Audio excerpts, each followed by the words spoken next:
Alhamdulillah, alhamdulillahi rabbil alamin, wa bihi nasta'inu ala umurid dunya waddin.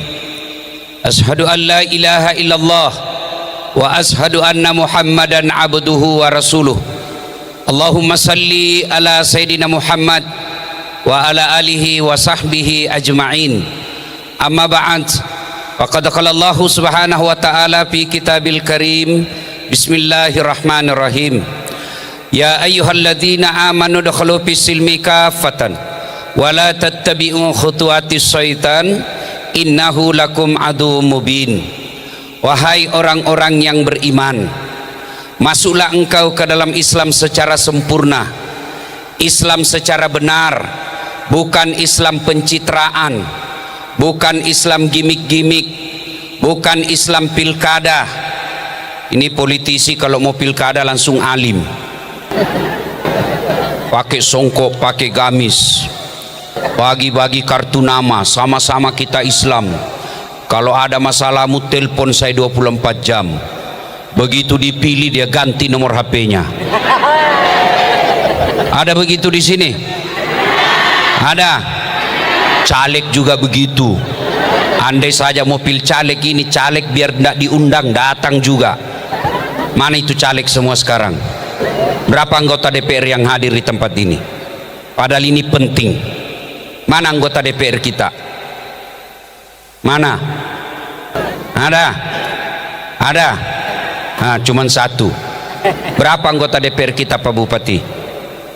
30. Mana itu 29? Kau salah, kenapa kau pilih? Ya kan? Coba, padahal ini penting, ini acara penting Pak. Maka Allah katakan jangan Islam politik, jangan Islam pilkada, jangan Islam gimik-gimik, jangan Islam tipu-tipu. Islamlah secara benar. Dan janganlah engkau ikuti langkah-langkah setan. Jangan ikuti langkah-langkah setan. Ketika Bapak Ibu mendapati undangan ini, setan berusaha menggagalkan kita. Dia gagalkan dengan cara turun hujan dulu, bawa itu hujan ke lapangan. Alhamdulillah setan bisa dikalahkan dengan kekuatan doa kita. Setelah berhenti hujan, dia goda lagi kamu. Nggak usah kau datang, nggak usah kau datang, lebih nonton drama Korea. Alhamdulillah setan di rumah berhasil lagi kita kalahkan. Datang kita ke tempat ini. Apakah setelah ada di tempat ini setan menyerah? Dia goda lagi kamu. Nggak usah dengar ceramah, nggak usah dengar ceramah. Pegang HP-mu, pegang HP-mu. Jadi orang yang pegang HP ketika saya ceramah kena godaan setan. Bagaimana kau dengar ceramah kalau sibuk kau begini? Sudah dikasih tahu masih juga dipegang HP-nya. Bukan kau godaan setan, kau jadi setan. Kau ganggu konsentrasiku. Simpan dulu HP-mu Ibu. Oi, simpan dulu. Ibu-ibu yang pegang HP ketika ceramah saya doakan suamimu kawin lagi. Baru dia simpan.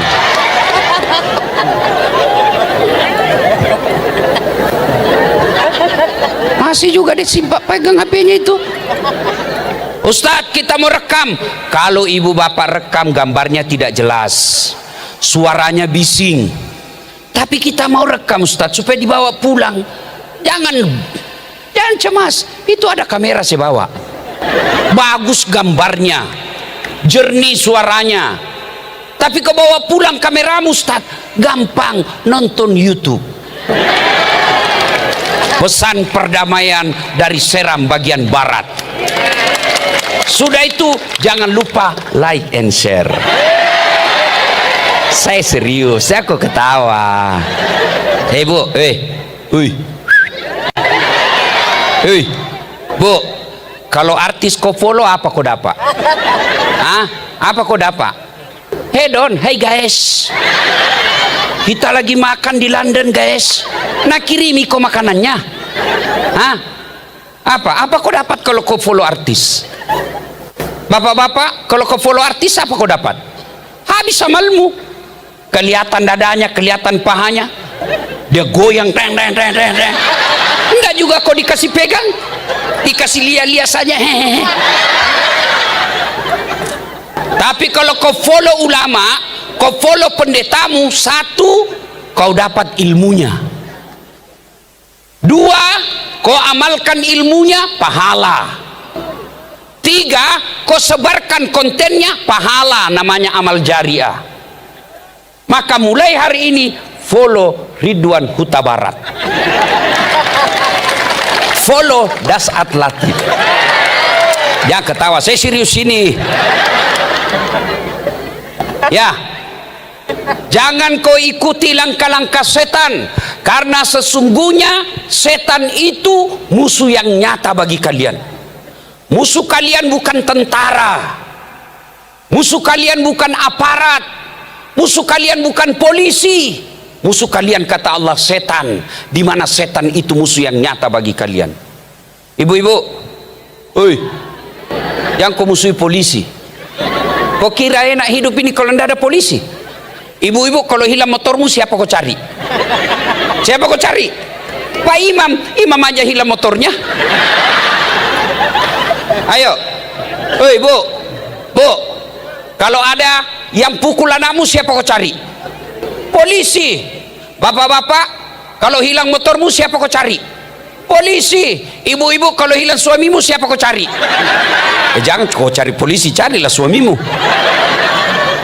Iya. Bapak pikir enak kalau tidak ada polisi? Kalau majelis ulama bikin tabligh akbar, biasa, memang kerjanya. Kalau remaja masjid bikin pengajian, wajar, di situ tupoksinya.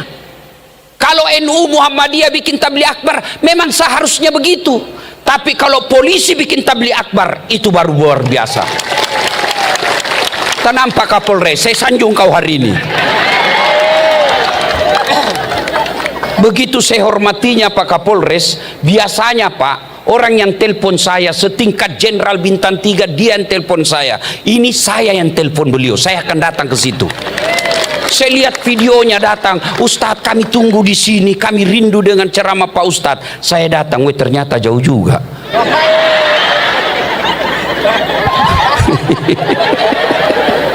Masya Allah. Jangan musuhi polisi. Pun kalau ada yang kau melanggar, kau tidak lihat ini, saya lihat Pak. Kenapa kau langgar? Bapak tidak lihat, saya tidak lihat Bapak. Kenapa kau tidak lihat saya? Bapak sembunyi di tikungan. Nakal ini. Mana surat-suratmu? Mana STNK? SIM lengkap. Saya tilang kamu. Kenapa Bapak tilang? Saya sudah lengkap surat. Kau pembohong. Maksudnya apa? Itu jaketmu Honda, motormu Yamaha. Mana yang benar?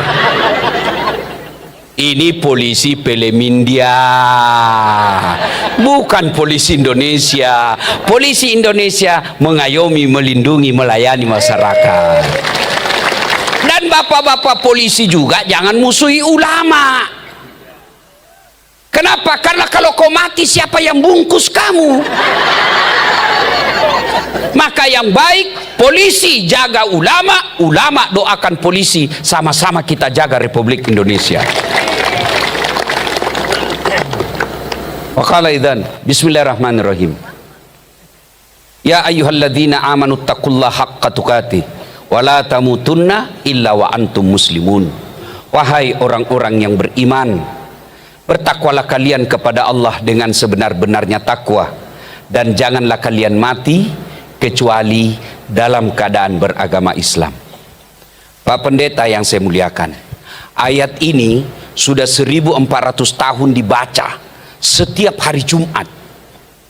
Kalau di kantor Polres ini ada pengumuman yang harus diulang-ulang tiap Jumat, tiap pekan, pasti pengumuman itu penting. Zaman Covid selalu tiap hari diumumkan, jaga jarak, pakai masker, cuci tangan. Kenapa? Waktu itu sangat penting, tapi ada batasnya. Orang tidak pakai masker sekarang. Ini ayat sejak ada Rasulullah sampai detik ini, Jumat dibacakan ini ayat.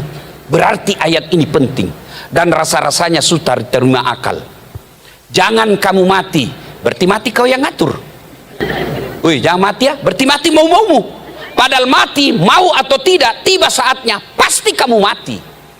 Orang kaya, orang miskin, raja-raja, rakyat biasa, pendeta, bukan saya bilang Pak ya, terintimidasi pendeta malam ini. Saya sama-sama tadi saya bilang, kami dan pendeta Ridwan, Pak Ridwan ini salah satu nama malaikat Pak dalam Islam, penjaga surga.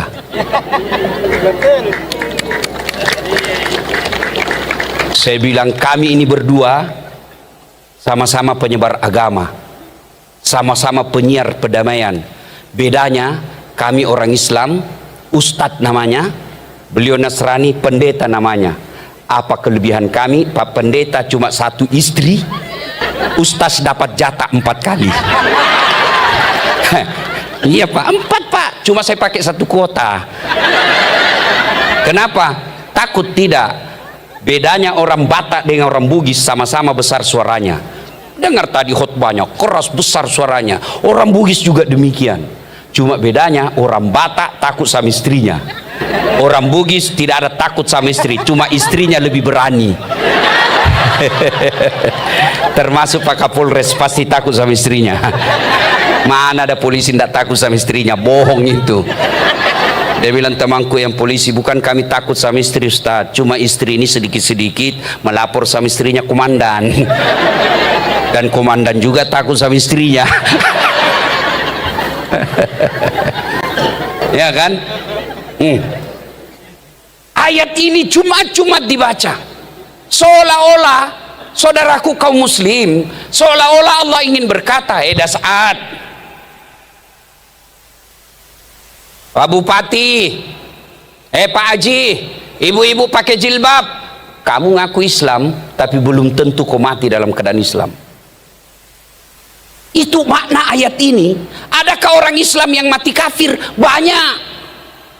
Insya Allah Bapak Ibu tidak akan mati dalam keadaan ngerampok, dikejar sama polisi, jangan lari, masih lari juga, jangan lari, masih lagi, terpaksa polisi tembak peringatan, tuh, masih lari, tembak kedua, tuh, masih lari, tembak ketiga, tuh, masih lari, terpaksa dilumpuhkan, tembak kakinya, tuh, kakinya ditembak, kepalanya kena. Saya tanya temanku ya polisi, bagaimana caranya kakinya kau tembak kepalanya kena? Dia bilang, soalnya waktu ditembak dia jongkok.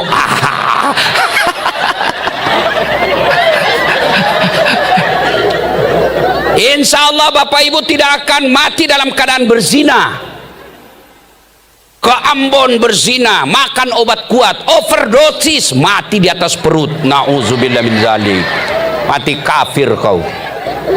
Insya Allah Bapak Ibu tidak akan mati dalam keadaan mabuk narkoba. Tapi yang bisa membuat kita mati kafir, hubbi aklil haram, suka memakan makanan haram. Salah satu diantaranya menerima serangan fajar ketika pemilu yang lalu. Baru kau semua pelakunya.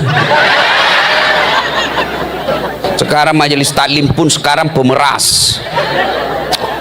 Tenang Papa, kami majelis taklim punya suara 300 orang Pak. Tenang Pak, kami bisa bawa suara kami ke Bapak, tapi tolong belikan kami rebana dan jilbab. Pemeras.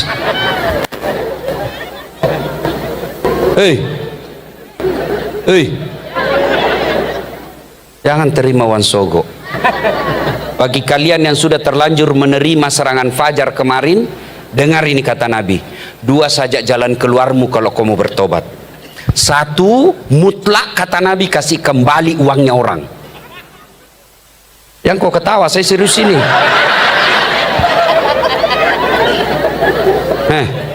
Terutama caleg yang kalah, kasih kembali uangnya. Sampai jam berapa nih? Bisa jam 2? Serius Mas? Saya ndak bisa. Ayo, betul kok? Siap kok polisi ku gaspol.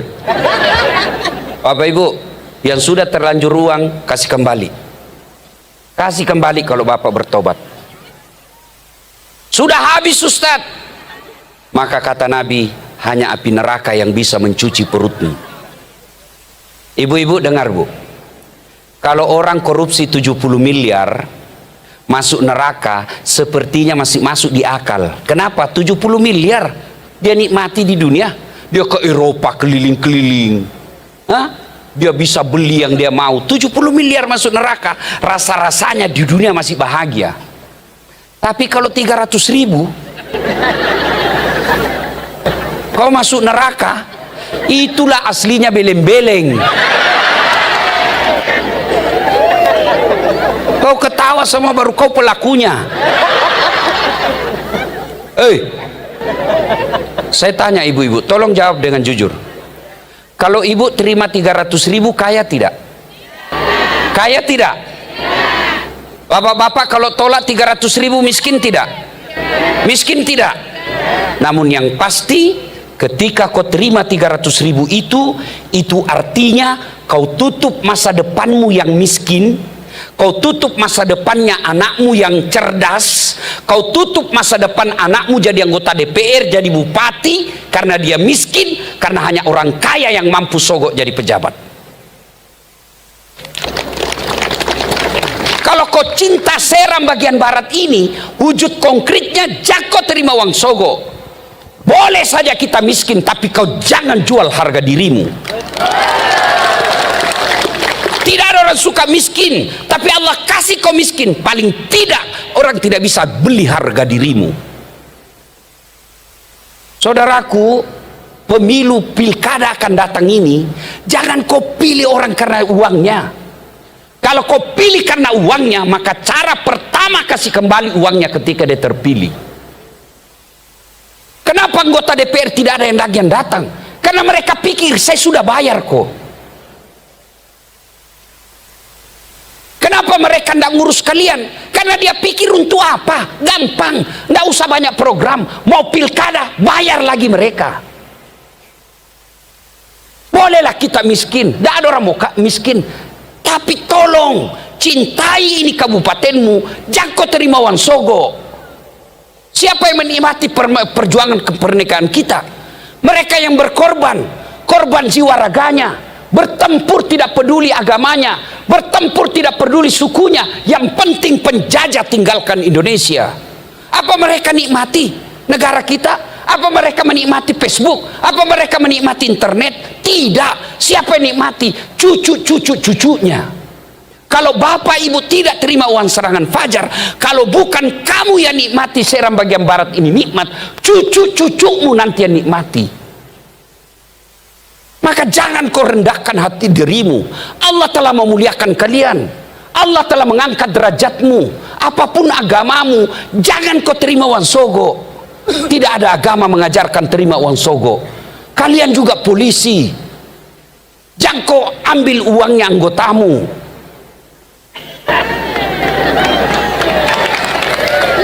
Pengamanan kau potong uang pengamanannya. Kasihan itu Brimob, mereka berdarah-darah berhadapan dengan pengamanan. 100.000 laporan, 25.000 di lapangan. Bukan di Seram bagian barat, bukan. Pak Kapolres ini orang baik. Saya mohon maaf bapak-bapak polisi, coba lihat itu ceramah-ceramahnya para penceramah di YouTube. Tidak ada yang berani gaspol sama polisi kecuali Dasaat Latif. Habis memang polisi kalau di depan saya.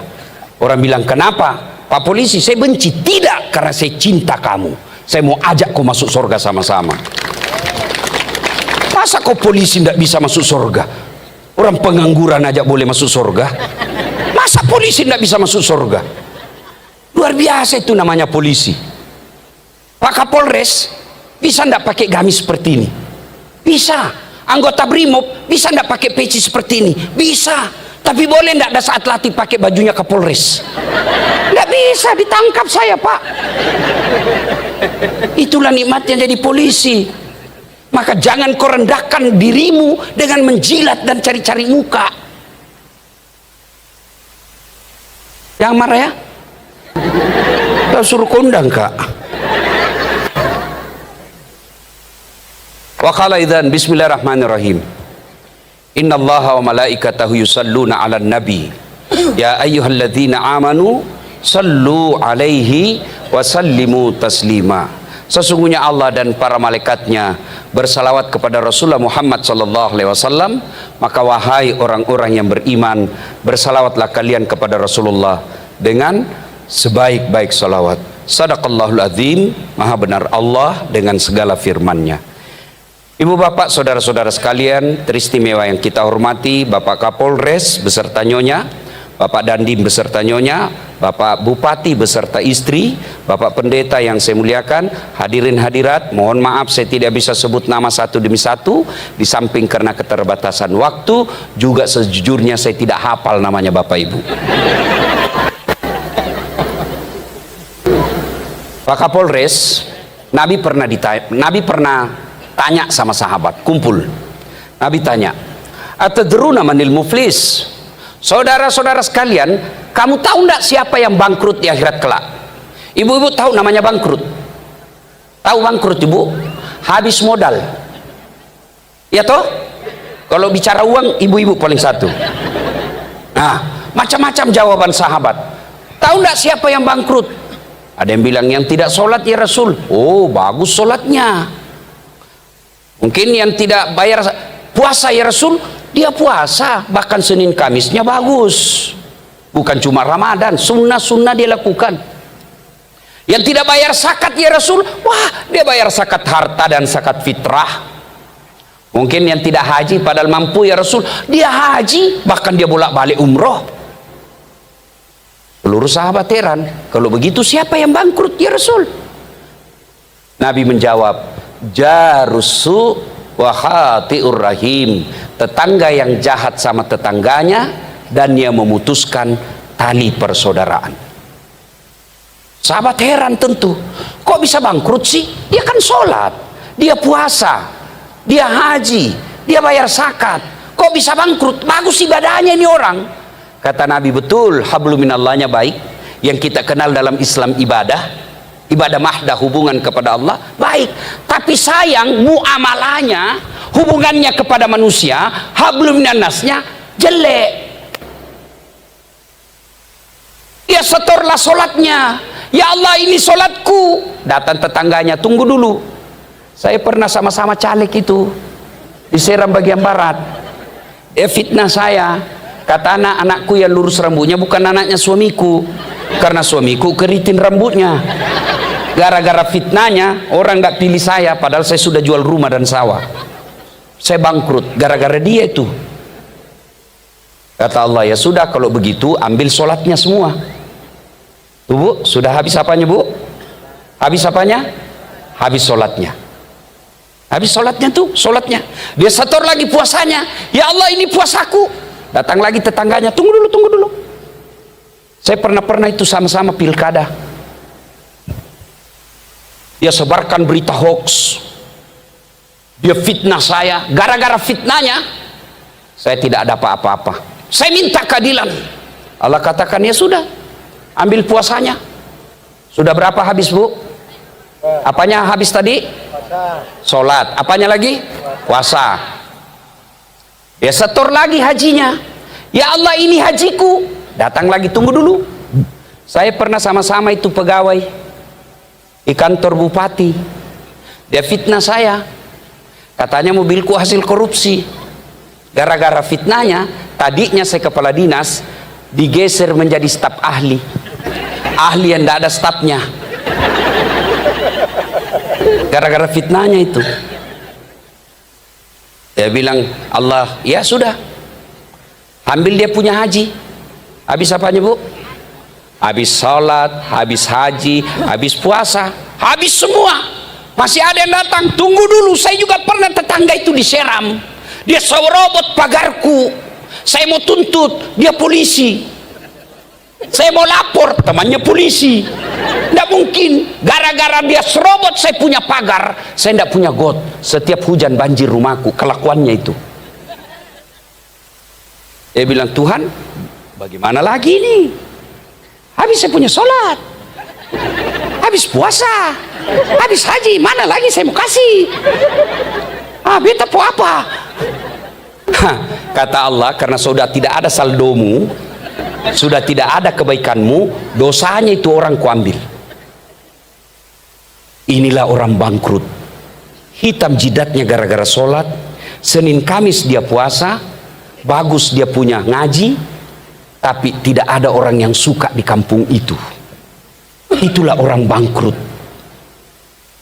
Maka Nabi katakan, orang baik bukan yang baik sholatnya saja, bukan yang puasanya saja, tapi kata Nabi, khairun nas anfa'hum linnas, sebaik-baik manusia di antara kalian yang paling banyak manfaatnya buat orang lain.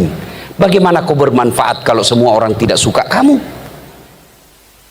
Maka ini gunanya tablik akbar, jaga persaudaraan, jaga ukhuwah. Itulah ayat yang dibaca Pak Polisi tadi, wa'tasimu bihablillahi